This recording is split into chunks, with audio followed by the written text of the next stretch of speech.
friends. Welcome to episode 5 of Project 39. This episode is going to take us out of our normal territory and we're going to head south of the border. That's right, we're heading to Kentucky. We're going to drive over to Milton and talk to Colleen Sutton. Colleen's the owner of Richwood on the River, which is a bed and breakfast and a wedding venue, and it's also becoming part of the local live music scene.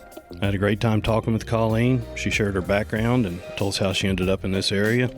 She gives us some insight into what it takes to run a place like Richwood. And she also told us about Richwood's history and shared her vision for the future. Before we get started, I just want to remind you to like and follow our Facebook page where you can find the latest information about the podcast. You can also find us on Instagram and Twitter, as well as on our Project 39 website. I'll have links to all that in the show notes. If you like this episode, please share it with a friend. And I'd also be glad to hear any questions or comments you have on this or any other episode. All right, let's get with it.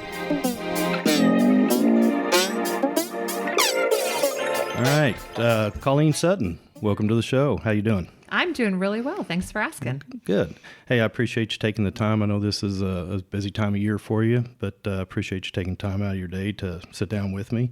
And appreciate you inviting me into this lovely place you got here. This place is fantastic. So, we'll get more into that later, but we definitely want to learn more about your property here. Thank you. So first thing, tell us about yourself. You're not from this area. I am not from this area. I realized that I realized I recently turned 50. Yes, I recently turned 50, and I'm originally from upstate New York. Was born in the Bronx. And lived in the city for just a short amount of time. I do have memory of actually living in New York City. But my dad had always vacationed in upstate New York, Woodstock area, Catskill Mountains, Hunter Mountain. And we moved up there probably when I was about 4 or 5. And I lived in New York until I was 25.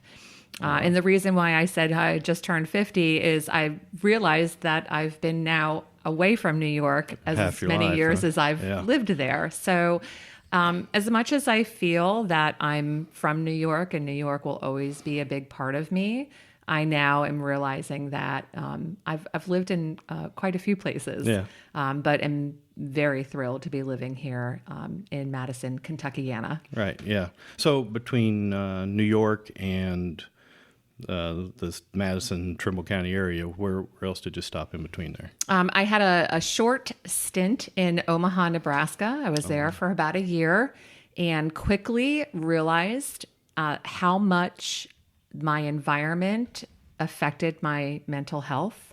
I'm not a city girl. I lived right in downtown Omaha, and it was not a good place for me. I was fortunate enough that my mom was living in Colorado, and I had some family in Colorado, and I knew what my life was like back in New York. So I thought it was time for me to see what else was out there. So I didn't grow up with my mom. I actually moved in with my dad when I was 12. So it was an opportunity as an adult child to maybe form a different relationship with my mother. And I kind of jumped on that opportunity and moved to Boulder, Colorado. And quickly thought that that's where I was going to spend the rest of my life, and was there for about 6 years. I happened to have a great group of friends. 2 of them were getting married in Mexico, invited me to their wedding, and subsequently met the groom's brother, who is now my husband. So that's really what brought me to this area. Ward, my husband, moved to Colorado, and shortly after he moved to Colorado, received notification that he was approved to be hired by Homeland Security and was offered a job at CVG. He's originally from this area, born in Michigan, but grew up in Lawrenceburg, Indiana. So I've never really been to the Midwest to this area. I had heard of Cincinnati, but had never been. And I knew that I had a great life in Colorado. And didn't want to move for a boyfriend, and I made that very clear. And but we flew out here and saw Cincinnati. What a great city it was! I was pleasantly surprised. Loved Lawrenceburg, Indiana, Hidden Valley area. Went back to Colorado, packed up my stuff, moved out here, and the day that I moved out to Lawrenceburg, Indiana, Ward proposed. So, so I knew I was moving for a bigger thing than just a boyfriend. So awesome. And so, how long have you been married? We will be celebrating 17 years on June 24th, June 29th. Oh my goodness, I can't believe I just said the wrong date. June 29th. So my father and my stepmother, that was their wedding date as well. So we were married on their 25th wedding anniversary. So they'll be celebrating 42 years on the 29th of 29th. June. Okay. Yeah, so you talked about, living for 25 years upstate New York. My daughter lived, I always get it mixed up. Is it Saratoga Springs? Saratoga Springs. Saratoga Springs. Yep. She was there for about a year, and we got a chance to go up there and see her a time or two. And it's a beautiful area, but the god-awfulest winter I've ever seen. And that's what I don't miss. And we actually lived right outside of Saratoga Springs for a number of years in a little town called Ballston Spa. Mm-hmm. Yep. And Saratoga Springs actually holds some really deep-rooted emotional memories for me. So my mom's hospice home was actually in Saratoga Springs, but that was always a really beautiful area that we had lived in. So it was kind of nice to revisit it and to once again have some memories there. Yeah. And but yeah, I don't miss the winters. Oh, we went up to visit. It was between Christmas and New Year's a couple of years ago, and we drove up, which was terrible. I mean, the lake effect snow and everything, and it was a mess. And we get up there, and every morning we woke up, it's like 3 below. It got up to like 8 maybe in the afternoon, 1.5 foot of snow everywhere. Yeah. It was just snow that falls in early October, and the same snow is still there in early May. And I'm used to here, snow doesn't last a few days and it's gone. But no, it was old snow that was there. Yeah. And it was terrible. I mean, it was like the most miserable place in the world. I feel like this. But it's beautiful. It is beautiful, and country. The fall is beautiful. There isn't any place that I've lived that can really have that same color. Yeah. Colorado is beautiful, but there's only so many shades of yellow that I can appreciate. And then here, we fortunately have some really great bushes and stuff that will turn that really vibrant red, and we do have some oranges and yellows. But upstate New York it's magical. Yeah. After a few days, we started to get a little stir crazy and had to get out. So it's like we drove. Is it Lake George? Lake George is right there. Yeah. Completely frozen over the whole lake. And we went down to Albany. One day, thought, let's just go down to Albany and kind of sightsee a little bit. And we got out of the car and we walked like a couple blocks and we were just frozen. Yeah. And the wind was just howling, and it was. Most of those towns have tunnels. So at all those college towns like Oswego and up in Buffalo, so you can actually get almost anywhere in town underground, and they have to do that because it will get so cold. Oh, it's terrible that you can't sightsee. Yeah. It was funny because Emily moved there from Charleston, South Carolina, in the middle of summer, and it's just it's brutal down there. And then she moves to upstate New York. She's like, this is so great. I was like, well, just wait till this winter. Just wait till the winter. See what you think then. But it was bad. But still, you can tell it's just a beautiful place. And it was a neat place to drive around. I mean, Midwesterners, or I should just speak for myself, you got this idea in your head what New York, all New York is New York City. Yep, absolutely. Right? And you don't realize how rural. Yeah. When you're driving across, that line, Pennsylvania, New York line there, and across, through that turnpike that goes through Syracuse, or just off that. I mean, it's so remote. You drive for and you don't see anything. Don't see anything. Make sure your gas tank is full. Yeah, really. And you just don't. That's not what we think of as New York. Yeah. So. Yeah, and most people do when they hear that I'm from New York, they assume that I'm from New York City. Which, once again, I was born in the city, but grew up along the Hudson River. So, I'm from a little small town called Collenville. Okay. I went to school in Catskill. That's where I graduated high school, in Catskill, New York. I used to say that, or maybe be proud that I was like, home of Mike Tyson. Woohoo! But, maybe not so proud anymore. But he's a character, and I've met him. And but, I feel like I gave up the Hudson River for the Ohio River. So Madison very much, if you Google Catskill, New York, or look at video of Catskill, New York, very similar to Madison, Indiana. And I think that's what drew me to this area, as well as what drew my family to this area. Oh, because as much as I still have family back in New York, a lot of my family have migrated to this area.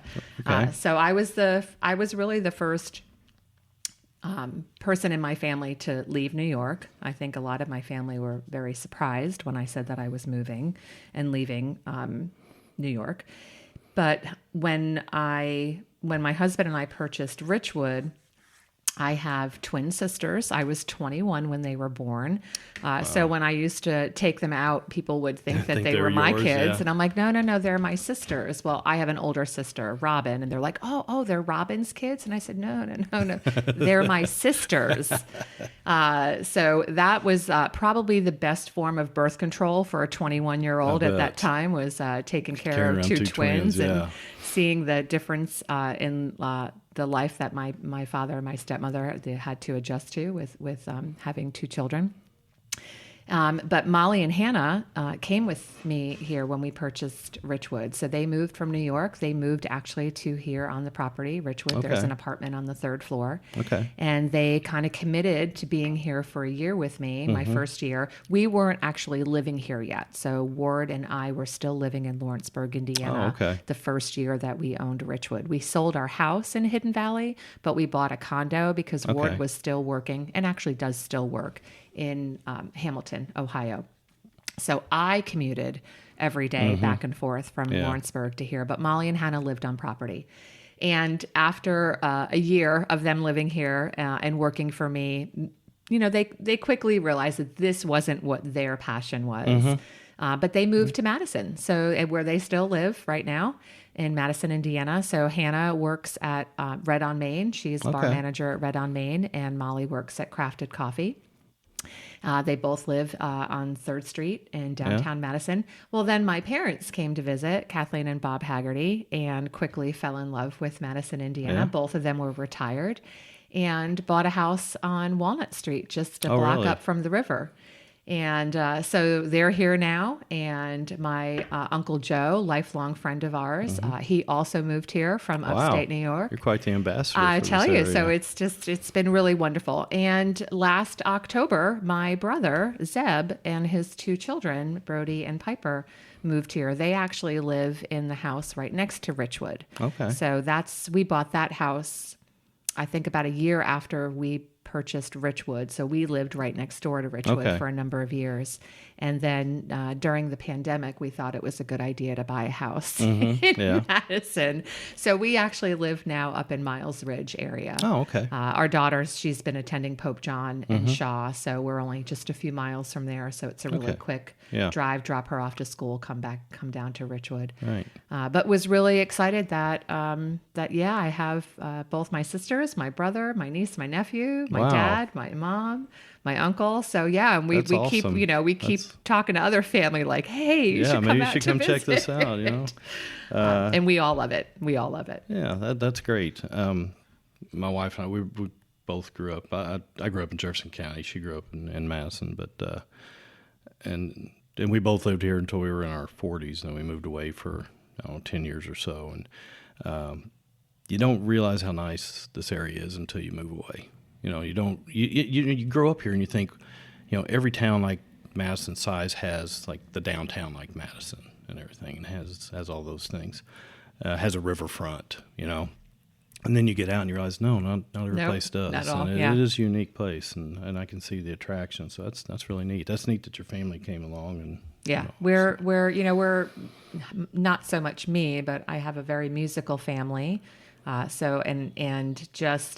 family really appreciates, I think, the quaintness, the architecture, the small town, big town feel, friendliness, touristy, type. Right. It's kind of nice to meet people from all over the place and have really great conversations. So, fortunately for me, I don't think Ward would have let me purchase Richwood if Madison wasn't there. Oh, really? So there's, love Milton, and I'm actually really pleased that where we are. I could not afford a property like this, probably over on the other side of the river.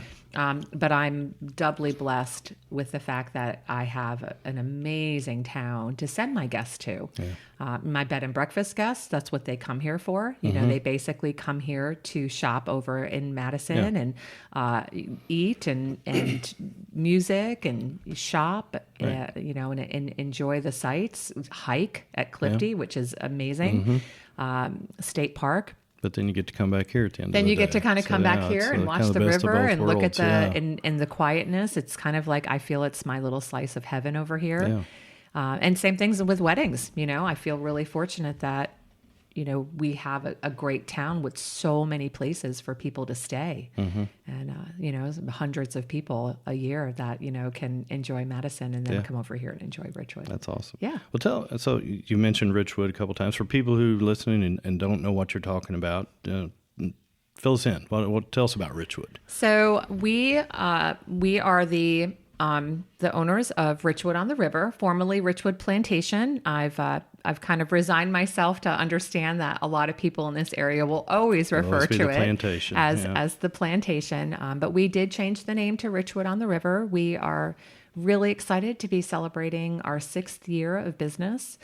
We pushed through the pandemic. It was difficult, but I really felt like God did not bring me this far to take it away from me because, some really crazy things happened in the world. But we're in our 6th year. We're going strong. We are a full-service bed and breakfast. The main house is full-service bed and breakfast. We also have cabins and cottages on the property to rent. But I would say most of what I focus on is weddings and events. Okay. We do upwards of about 40 events a year. Oh, wow. We do events during the week as well as the weekend. And so I've been in the wedding industry for over 30 years. So now, do you just provide the venue, or do you get involved in the rest of the wedding planning? I do get involved in the rest of the wedding planning. So my background is wedding coordination, and it's really difficult for me not to want to put my hands in everything, and to really know and understand what's going on. And I think one of the most unique aspects of this property is that I do want to know so much about my couples that are coming here. I want them, when they step foot on this property, to be in the moment and to be grounded. And even though they're here for an extended period of time, it's still going to go by really quickly. And for them to be guests at their own wedding and to really see everything that they have hoped, wished for, and desired come true. And, we're the busy bees behind the scenes, making sure that all happens. So the more that I can know about an event, the more then, dad can be the father of the bride, and, the bride and the groom or grooms or brides can really enjoy all of those special moments that they're creating here with their friends and family. And you do. I mean, it's, we got to experience it a couple of years ago. I don't even know if you'll remember. My daughter was getting married. It was on New Year's Eve. Yes. A couple of years ago. And, so it was wintertime, so we couldn't have the wedding here because of the limited space. It's like we could put a tent up. But we did take the whole property out for the rehearsal dinner, and family coming from out of town stayed here. And it was just the perfect place. Yeah, thank you. Yeah, I do remember that, absolutely. Yeah, I think we did an after party. We had a lot of fun. We had the party went on for a while. Yeah. But it was great. I mean, all the family coming from out of town, they had a central place they could stay. We could just all hang out. People you don't get to see every day that were coming in for the wedding. You got to just sit around, hang out with them and stuff, spend some time. So it was much better than putting everybody up in a hotel. And absolutely. So it was. It worked out great. Ward and I were married in upstate New York at Winter Clove Inn, and I was married on a Tuesday, so that's why I think we do quite a few weddings during the week. But we rented an inn for 4 days and were surrounded by friends and family for those 4 days. And when I stepped foot on this property back in, I believe it was like 2009, I had never been to Madison before, and I just immediately was drawn to the area, to the property, and jokingly said, "Hey, if you ever want to sell it, give me a call." Big dreams, never realizing, what it was that I was saying. So I often tell people now, like, be careful what you wish for. Be careful what you put out there in the universe. I am. So they called you up. They took you up on it. They did, yeah. So wow. I had done another wedding on the property a couple years later. Kind of jokingly said it again. Ward and I were actually actively investigating wedding venues to purchase, and had another property in mind in Union, Kentucky, that we were working with a realtor and moving through the contract phase, and that fell apart. Yeah. And I was pretty devastated. And kind of just was like, okay, well, I guess, God wants me to move in a different direction. This isn't, where I'm supposed to go. And wound up getting a couple that called me that was looking for a location, kind of mentioned what it was that they were thinking of. And I said, gosh, Richwood Plantation, I think would be the best place. So I placed a phone call, left a message on the voicemail. And the next day, Sam, he was the innkeeper that was here. He called me. I saw his name on my phone. I said, I have to take this. And ironically enough, there are no coincidences. I believe that firmly. He said, aren't you the planner that wants to buy Richwood? And I was like, yeah, that's me. And he said, so I'm in my office and I'm looking for your business card. And I hit play on the messages and it's you on the answering machine asking if we have any dates available. And he's like, they just put Richwood on the market 3 days ago and you need to buy it. Oh, wow. And this is shortly after the other place fell through. Yeah. So, the bottom line of my vision statement at that time, which was all about that other property, but the last line of my vision statement said this or something better. So Richwood is my this or something better. Yeah, I bet so. So that whole process was pretty amazing. So, you mentioned briefly about operating through the pandemic. How did that affect you, and how did you respond, and how did you get through it? I know it was the hospitality industry is screeching halt. Yeah. Definitely a screeching halt. There's a little bit of a funny story. So I came home one day, and it was I don't remember what month it was. It might have been early February of 2020.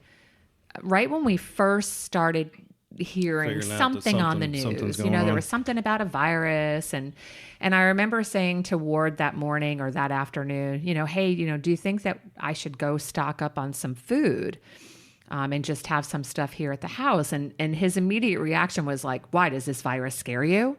And I paused and I said, no, actually it doesn't, but people do. Yeah. And I remember just thinking, people panic, and this could turn out to be something. So anyway, a couple weeks go by. I didn't go and stock up at the grocery store, but I came home one day, and my husband was unloading groceries in the kitchen, and there were boxes of macaroni and cheese and Pop-Tarts and oatmeal. And I said, what are you doing? And he looks at me and goes, I'm panicking. He's turned into a prepper real quick. So we realized at that point that we needed to really start paying attention. I did start to receive some phone calls from events that were booked early in the year. Our wedding season normally starts in April and goes through November. So we quickly realized that it would be best for us if we really shut our doors. So we physically closed Richwood for approximately 9 weeks. Oh, wow. We have, I have 13 spaces on this property. Some of them are full cabins. So we have refrigerators and I think we have 22 televisions. Yeah. And we started to really think about, well, what can we turn off, and what can we pull cable? Can we stop Rumpke? Can we, unplug refrigerators and microwaves, and, get it down to kind of the nitty gritty of, it's a lot of money to run this place every month. Yeah. Our electric bill is like, what? Yeah. And so we did that. We closed for 9 weeks. And even though we were closed physically for 9 weeks, it was probably the most I've worked in 9 weeks, because every day I was spending hours and hours on the phone with people that were panicking. Right. People that have spent a lot of money, not just with me, but with caterers and florists and traveling and a lot of stuff, and trying to really stay in an area of listening and allowing people to panic without me panicking back, without me reflecting what their emotion was. And I have to say, without reservation, I had no arguments.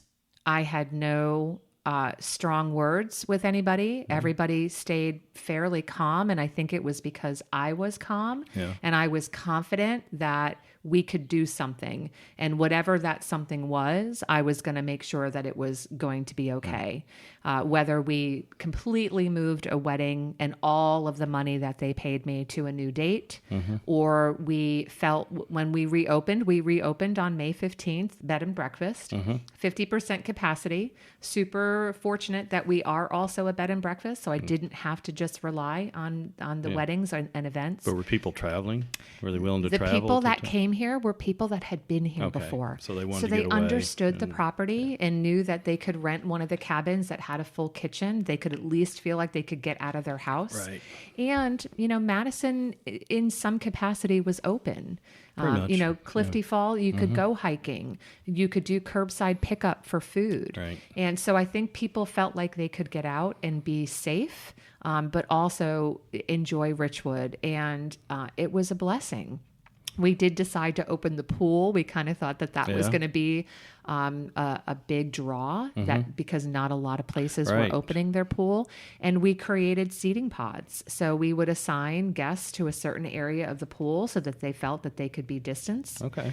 And then I believe it was early July was when Kentucky was allowing venues to reopen.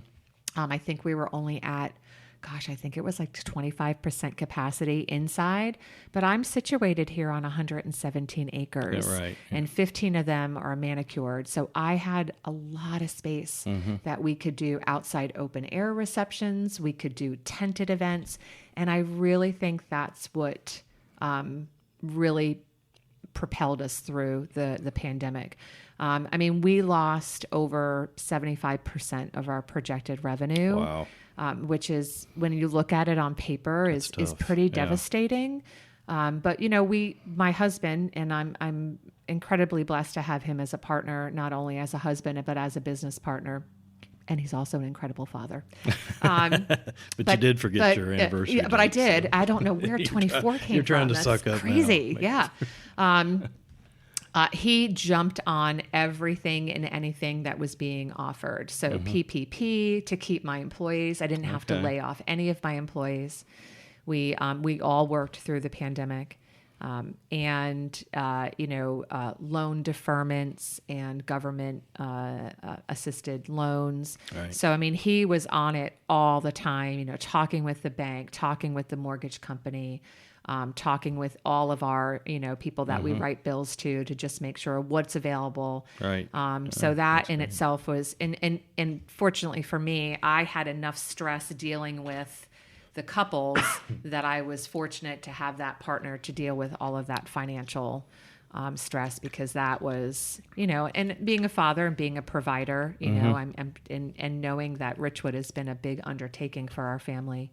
I'm sure that was really, and then buying a house.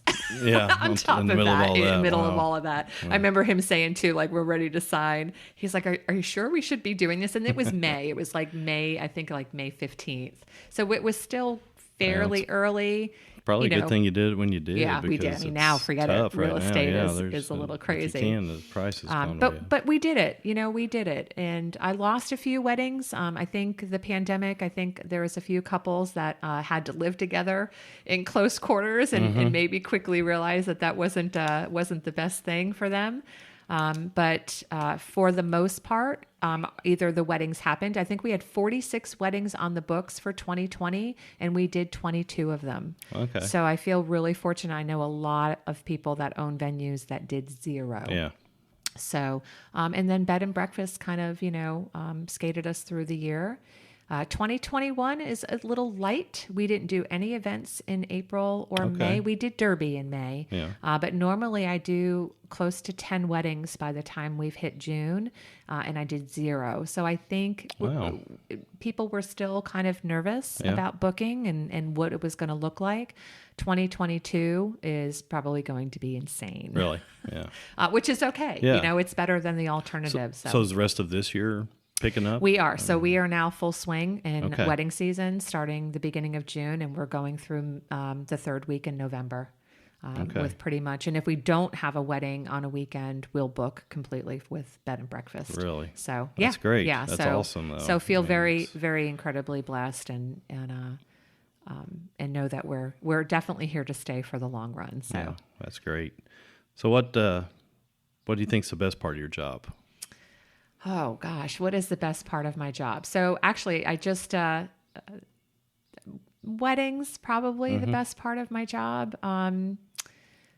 Maybe not just weddings, maybe just giving people a place to come and relax. There's two different energies that are definitely here on the property. Weddings are pretty frantic. I'm sure you can remember right. with your daughter getting married. There's a lot of moving parts and a lot of emotions. Weddings sometimes don't always have every single person on the property that like each other. So they can be a little draining for me emotionally. And then bed and breakfast, people are coming here for a completely different reason. They're coming Right. to relax, to get away. I seem to have a lot of people that are caring for their elderly parents. So we're kind of a respite area for them to come or children with disabilities. And we really provide a place for them to really come and relax. Or friends just getting together, groups of friends. So the energy is very different. It balances itself out and gives me the opportunity to realign my energy after a wedding weekend. But weddings, I really think will always be the best part of what I You like do. that? I remember you can tell just when you talk about Oh, it. You thanks. can see Yeah, it yeah. on your face how you perk up. Yep. And I remember thinking quite a number of years ago, is this what I'm supposed to do? Like, I'm supposed to be a wedding planner? Like, some people are brain surgeons or, Yeah. they work in hospice or, they do incredible things. And really, like, this is what I'm supposed to do. But it's been It seems really, to be. Yeah. really very clearly stated to me that, yes, this is what I'm supposed to do. And but probably my most favorite part, and I recently posted about this on our Facebook page. So we had a wedding here just this past weekend. And during the bride and groom's final detail meeting, I asked them about all of their vendors. And I said, hey, who's going to be officiating your wedding? And they both kind of looked at each other and they said, well, we actually wanted to talk to you about that. And, we know that you're a licensed minister and can perform ceremonies. And we're wondering if you would perform ours. And I've always wanted to officiate weddings. And part of it was because I worked at a venue years ago in Colorado where we were fortunate to have two venues on the property and they were spaced out about 30 minutes apart. And the minister for one of the weddings was in a car accident, not a horrible car accident, Right, but he couldn't make it. So I had to run over to the other wedding venue and ask the minister, hey, when you're done with this one, could you run over? And it's always been in the back of my mind that, hey, that's really a part of the wedding that's my most favorite part. And then 3 years ago, my manager, Kelsey, and her fiance at the time, Caleb, asked me to perform their wedding. So I became ordained. Their wedding was my first ceremony, and I've been really fortunate that I've done a handful since. That's neat. But doing the wedding this past Saturday and kind of releasing rows afterwards of the guests, and so many guests commenting that was probably one of the most beautiful ceremonies, and it's really, that's probably the best part of my job. I think a lot of my couples. I think they know the ceremony is important, but sometimes I don't think that they focus enough energy on the ceremony. There's a lot of distractions. There is, and it's really the main reason why. It should be. It should be the focus. It should be. But and even if it's short and simple, there are still things that you can do to make it really special. And for me, the rest is just a party. Once the ceremony is over, I'm like, whew, okay, good to go. People seem to relax a little bit more. Right. But yeah, probably every aspect. As I'm getting a little bit older, Brian, I am realizing that I might enjoy the planning of it more than the execution. Okay. I get a little tired. Yeah, I bet. It's usually That's a lot. anywhere from a 12 to 16 hour day.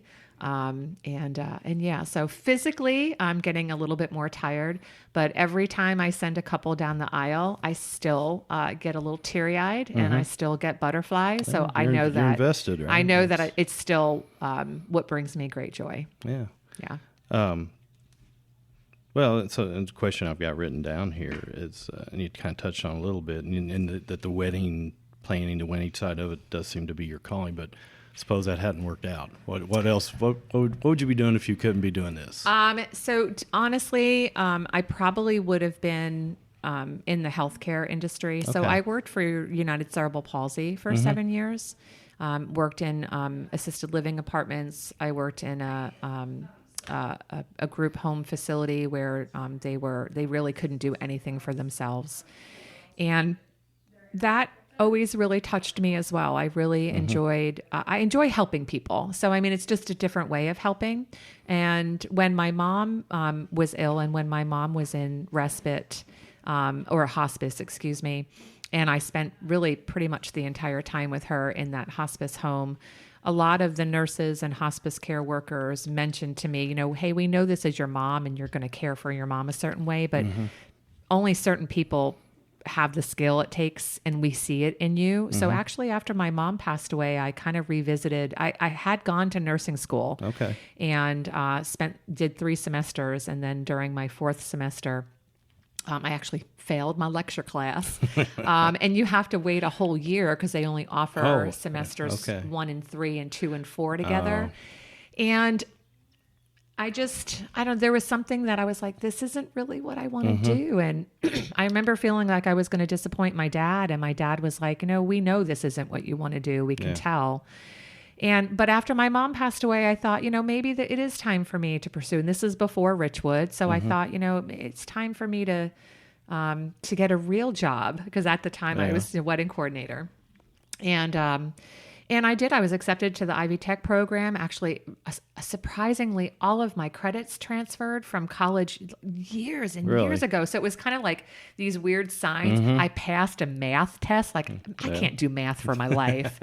But once I actually got the schedule, I quickly realized that with having a family and a daughter and that it was really going to be too time consuming and really spent some time realizing that as much as I'm drawn to that, I knew that it wasn't what I was supposed to do. But I guarantee you, if it wasn't Richwood, it would be some type of healthcare. Okay, that's neat. Job. Okay. So let's look at the future. Or a movie star. Or a movie star. Yeah, I can see it. But hey, I've heard you sing. So actually... So I did actually go to school for drama and theater drama and psychology. So ironically enough, I am in the perfect industry. So, my drama background was really more about production and direction. And then psychology, of course, you know what that's about. So, I'm in the wedding industry. So come on, I do a production every weekend. I'm behind the scenes. I am a director. Yeah. And psychology, I can be whoever I need to be for my couples. Do you have any bridezillas? I don't. I'm putting you on the spot. No, it's totally fine. I have had a few that have been challenging. I have had a few parents that have been challenging. But even when I worked at the Hilton Cincinnati Netherland Plaza in Cincinnati, and I quickly became the catering executive there, that when there was a personality conflict with other catering managers, I would become the catering manager for that couple. And, I really live my life by the 4 agreements. I don't know if you know that book. And every time I try to remember what they are, when I talk about them, I always seem to forget one. But for anybody listening, look it up, the 4 agreements. Well, let's see. Maybe we can put something in show notes. And one of them is do not take anything personal. And when you realize that, if they're angry with you or they're yelling at you, or it really isn't about you, they don't know me. And when you can really fully understand that anger is not directed towards you, right? It becomes really easy to deal with difficult people. So people ask me all the time if I have bridezillas or groomzillas, because they're out there too. I really feel confident in saying no, that I've had some challenging people, but I'm really always able to be whoever it is that they need me to be. And unfortunately, if I need to be the person that they get angry at for a reason, then I can also be that and allow that to just move through me and then continue to do my job. And I think that's why I'm as successful as I am. Yeah, that's good. Because if you do let those types of little things really eat at you, you're not going to last long, Right. especially in this business. So, I mean, I've had a priest, excuse me, tell me that I was a waste of space. So, and I remember the parents of the bride, tough. like devastated that they were like, "Oh my gosh, I cannot believe that he just spoke to you that way." This is a long time ago. And I looked at them and I said, "He doesn't know me." And I said, I take no offense by that. I said, "I'm here if you need me," but he obviously feels that he needs to be in control, and I'm okay with that. I had one tell me I was going to hell. So, it happens. And I also know that I'm not a waste of space. So once again, it goes along with, don't take anything personally, be impeccable with your word. But the 4 agreements, I actually gave that book to all of my employees. Oh, okay. So I think if we can all learn those 4 things, life can be a little less challenging. So. Okay. Hey, I saw recently in the local paper you had a story or a little section on you about you getting involved with the Madison music movement and some live music. So, like, you don't have enough going on here I know, already, yeah, right? Exactly. 40 weddings a year, bed and breakfast guests, and now you want to be a live music venue. Oh, Brian, you don't know the half of it. But, so, this is probably the biggest, I hate using the word problem. But it probably is my biggest problem, my kind of overachieving and something that I actually am trying to work on. I definitely spend way too much time doing too many things, but a lot of things give me passion and joy. So I am on the Main Street Madison program board. Okay. I'm a board member for Main Street Madison program. I'm also the chair for the Economic Vitality Committee, which is part of the Madison Main Street program. We do things like the loft tour every year, the farm to table dinner, as well as other activities and business resiliency type things in Madison. I'm also on the school commission for Prince of Peace Schools. That's where my daughter attends. And then, on top of that, I thought it'd be a really great idea to start having some music here at Richwood on the River. So, from a musical family, I do tend to get up and sing every now and then. It's definitely not my best talent, but I do enjoy it. But my family is pretty musical. So my dad, Bob Haggerty, he plays up at the Moose Lodge every week, and he's in a band, Parcel of Rogues, as well as Flyover Country Club Moose Band. I think that's the name of it.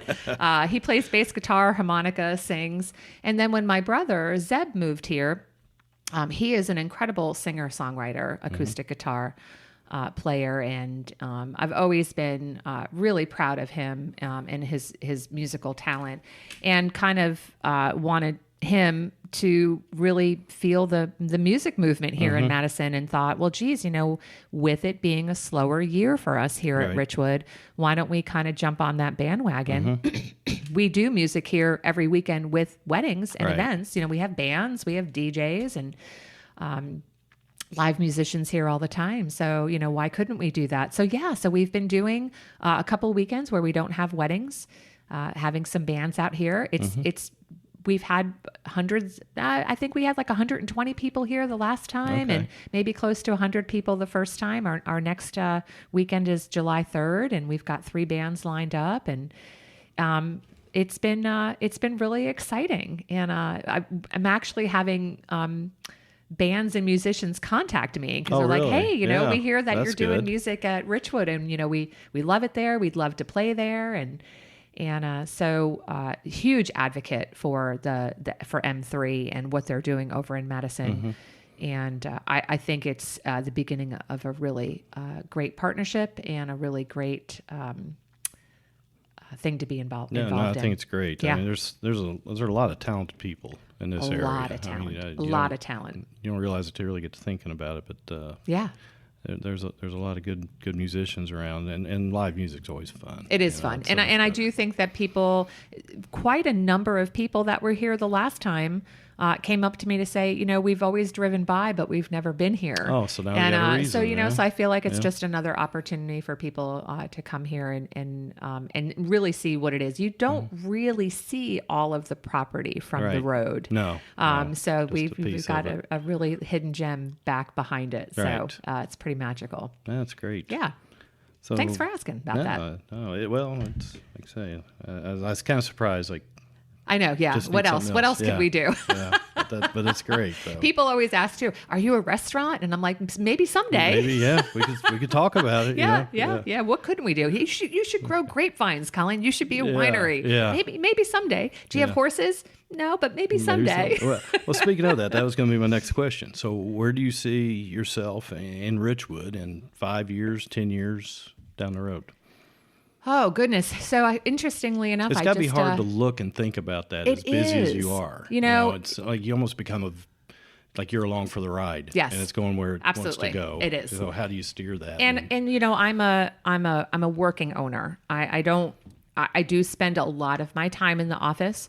I am really the only one that's fielding phone calls and doing contracts and scheduling tours and bed and breakfast. And so that's solely me. But I'm a working owner. I cook breakfast for my guests and for bed and breakfast. I am, setting chairs out for a ceremony. And although I do have great staff now, so I'm slowly pulling back from a lot of those types of things.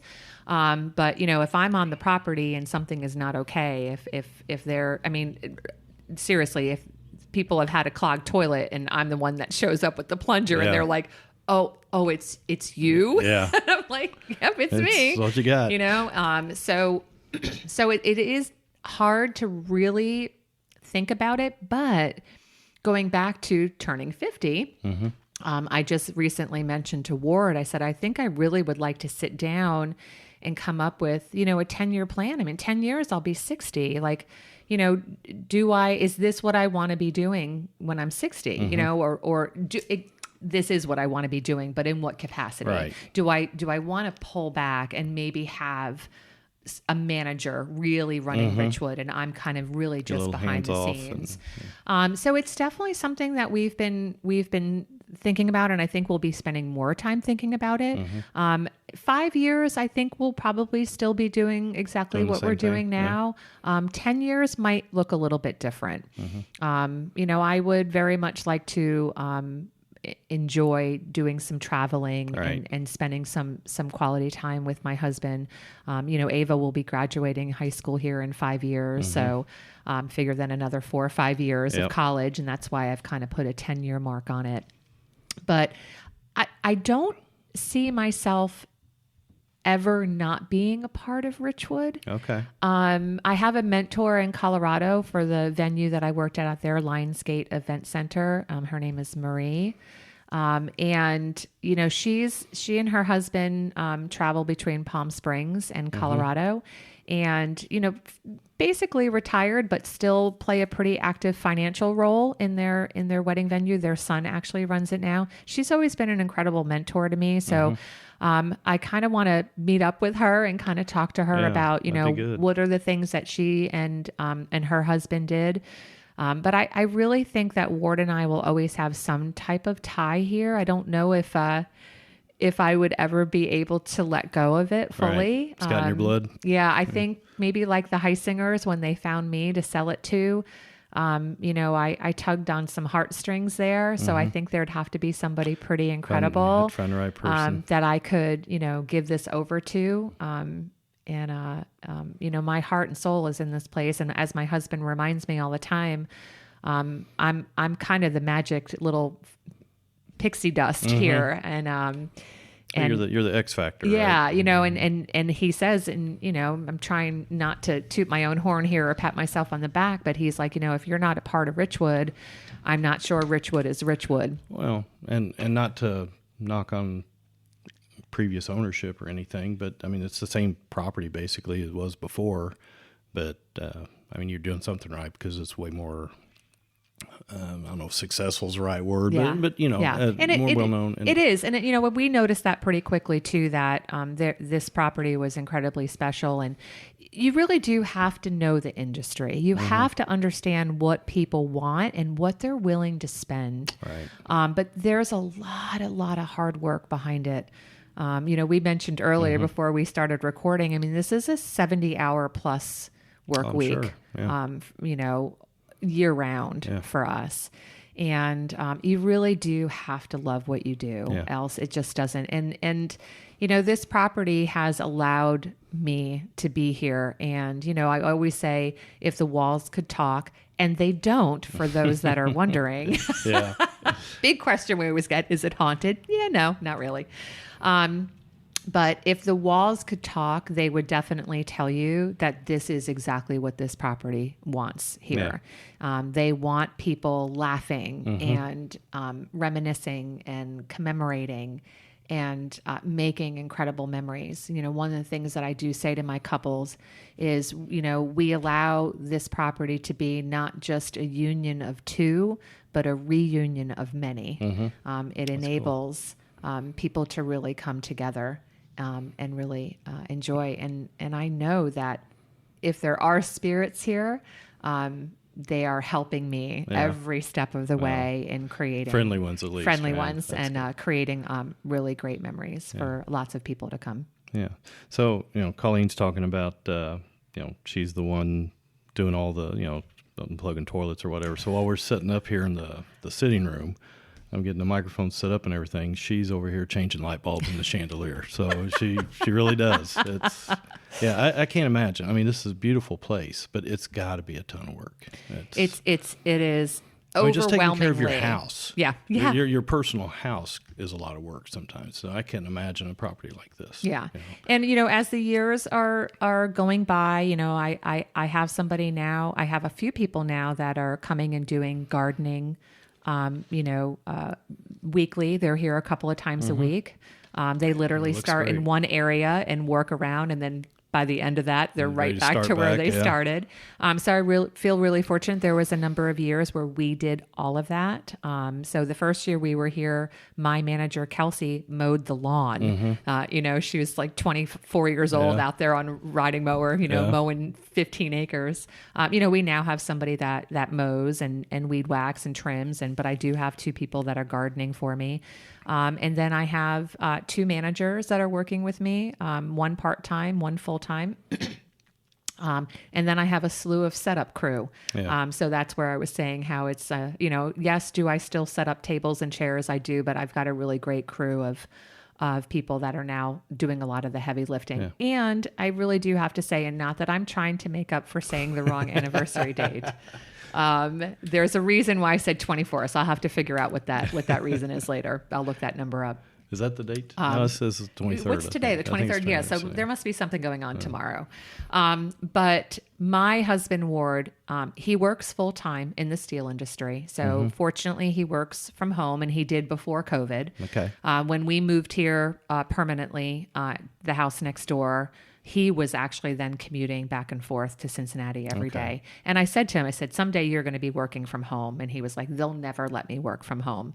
And right before Christmas, 2016, I guess it was, he walked in our house with, like, you know, his office in a box. Said, I don't know how you do what you do, but I'm now working from home. And I said, it's not me. You know, it's God, universe, force, spirit, whatever you want to call it. But Ward works full-time from home and works full-time here at Richwood. So he's my first line of defense. He's maintenance crew. He's on every little drip, faucet, toilet broken. That man can change toilet parts, probably blindfolded now. And he's incredible. I really say to my sisters and my daughter and anybody, young person, I deal a lot with, obviously, couples, but, you know, I waited for my husband. I was 34 when I met him and 36 when I got married. And I thank God every day that I waited for him, because That's awesome. And we're partners in this, and this is a lot of work, and this was my dream. This was not his dream. Okay. So he has stood by me in all my craziness. And I did tell him that I was crazy though before we got married. Okay. I said so. And I didn't lie to him. He knew. He knew what he was getting into. That's- And but he has stood by me and let me fulfill my dream. That's great. And that's I will forever be grateful and thankful to that. That's awesome. So, anyone interested in learning more about the property? How can they get a hold of you? You got a website? I do. Okay. I do. Yeah, our website is richwoodontheriver.com. Okay.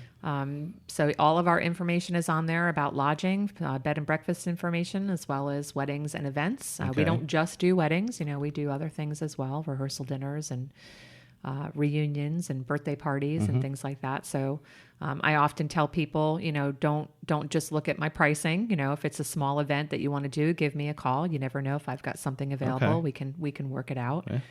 And we're on Facebook, pretty active on our Facebook page, Richwood on the River, as well as Instagram and Pinterest. I think the younger managers probably know more about those things than I do. Maybe Snapchat. Well, someone's putting some good pictures on your Instagram Oh, that's feed. Kelsey. Okay. She's incredible. So she's been with me since before Richwood. So she was an intern with me with my Ava Rose event design coordination company, and then I knew she had it. When she was interning with me, and told her to stick with me because I think I'm buying a venue. Yeah. And so she left me after she got married for a year, and then called me up and said, "I miss Richwood," and I So she's very back, huh? very graciously said, "Yes, please come back." So, That's but she has a little girl now. She just had her and Caleb just had a baby, but she does all of my social media, which is great because you can do that from home. Yeah, So. that's awesome. We'll put links to all that in the show notes too, Great, so thank people you. can find that easily.